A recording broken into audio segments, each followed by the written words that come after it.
কিছুদিন ধরে আলোচনায় ভারতীয় তারকা ক্রিকেটার হার্দিক পান্ডিয়া। ব্যক্তিগত জীবনের জন্যই বারবার সংবাদের শিরোনাম হচ্ছেন তিনি। শোনা যাচ্ছে হার্দিক পান্ডিয়া ও নাতাশা স্ট্যানকোভিচ বিবাহ বিচ্ছেদের পথে হাঁটতে পারেন। আরও শোনা যাচ্ছে এই দুইজনের বিবাহ বিচ্ছেদ হলে হার্দিককে তার সম্পদের 70% নাতাশাকে দিতে হতে পারে। যদিও এই খবরের সত্যতা যাচাই করা যায়নি, বিভিন্ন গণমাধ্যমের প্রতিবেদনে কথা উঠে এসেছে। বিভিন্ন রিপোর্ট অনুযায়ী হার্দিকের মোট সম্পদের মূল্য প্রায় $11.4 মিলিয়ন, অর্থাৎ 95 কোটি টাকার বেশি। ক্রিকেট ম্যাচ ছাড়াও তিনি ব্র্যান্ড এন্ডোর্সমেন্ট ও সোশ্যাল মিডিয়ার মাধ্যমে প্রচুর আয় করেন।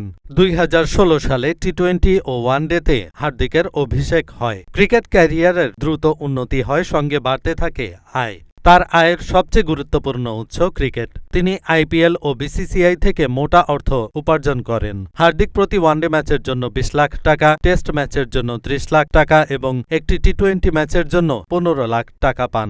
2022 সালের অনুসারে আইপিএলে গুজরাট টাইটান্স থেকে ফি হিসেবে 15 কোটি টাকা পেয়েছিলেন। এখন তিনি মুম্বাই ইন্ডিয়ান্সের অধিনায়ক এবং তার বেতন প্রায় এর কাছাকাছি। আনুমানিক তার মাসিক আয় প্রায় 1.5 কোটি টাকা। তার বিলাসবহুল জীবনের মতো তার বাড়িও বিলাসবহুল। 2016 সালে তিনি গুজরাটের ভাদোদরার একটি পশ এলাকা দিওয়ালিপুরায় প্রায় 6000 বর্গফুটের একটি বাড়ি কিনেছিলেন। এই বাড়ির আনুমানিক মূল্য প্রায় 3.6 কোটি টাকা বলে জানা গেছে। রিপোর্ট অনুসারে হার্দিক রিয়েল এস্টেটে অনেক বিনিয়োগ করেছেন এবং তিনি অনেক স্থাবর সম্পত্তির মালিক। এহসানুল হক, ঢাকা পোস্ট।